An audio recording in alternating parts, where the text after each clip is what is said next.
Okay, good evening. Welcome to the National Ministox Grand Final here at Taunton for the World Qualifying round once again this evening. We have a field of, I'm told, 15 minis out there for this Grand Final tonight. 15 laps of the distance very shortly. Just to give you a quick rundown of the grid line once we have it down here on the home straight. So pole position will be H628 to Jesse Storm. Alongside him is number 191 Brandon O'Neill. Inside row 2, 496 Rowan Catherine. And on the outside of him is the 72 of Lewis Woodruff. 22 of Josh Reed will round out the white grade in 5th.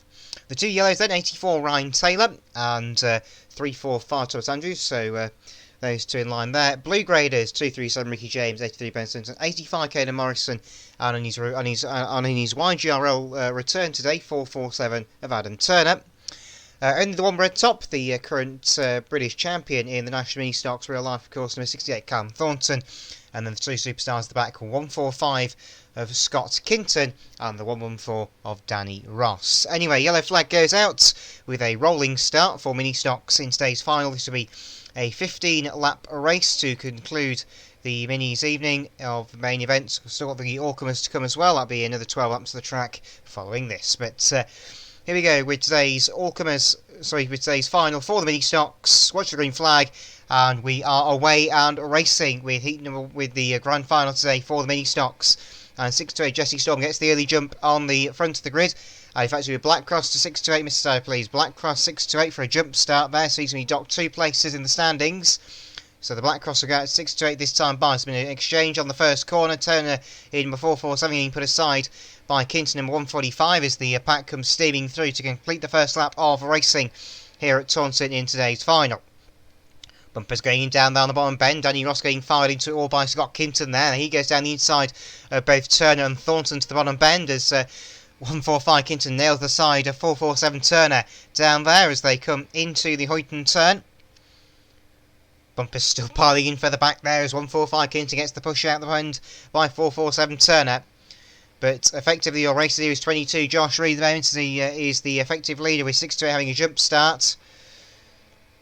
There's 114 Danny Ross nudges down the inside of 447 Adam Turner on the first bend as they make their way down the far side and into turns 3 and 4. This battle really coming alive towards the back of the grid. This is the main focus at the moment between these 5 cars.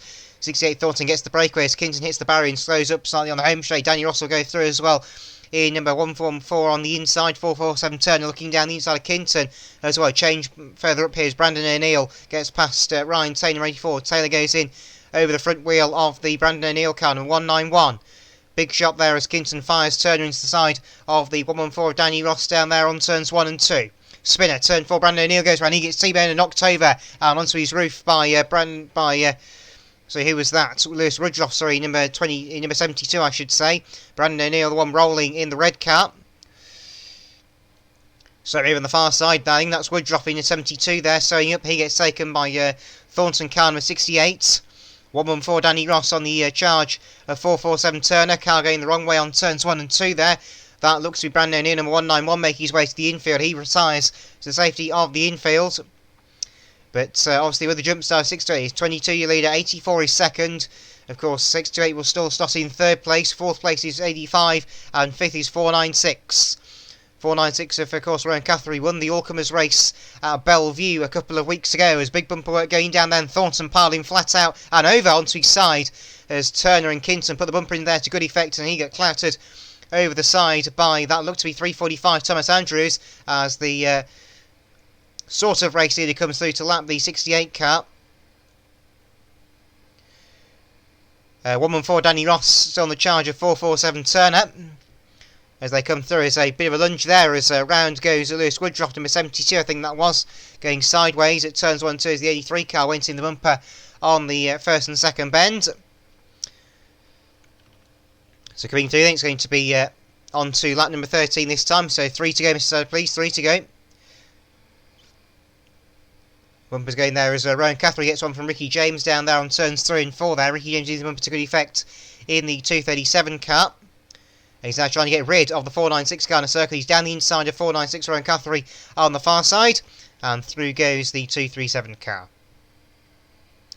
85 Morrison to pressure from 84 of Taylor. I say only half the Taylor siblings out there today.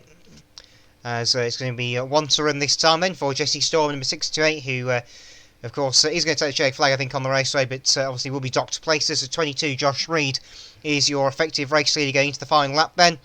Any last spin lunges going in there? Not at the moment, but the shake flag's about to go up and go down. 628 across the line first, will be 22 your winner.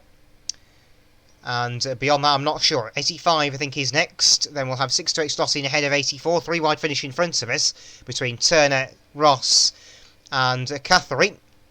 But we go reds on the race train for one more count across the timing line. Thought is the last one home. Okay, so please, red flags, thank you, on today's Ministox Grand Final at Taunton Smith Harp Stadium.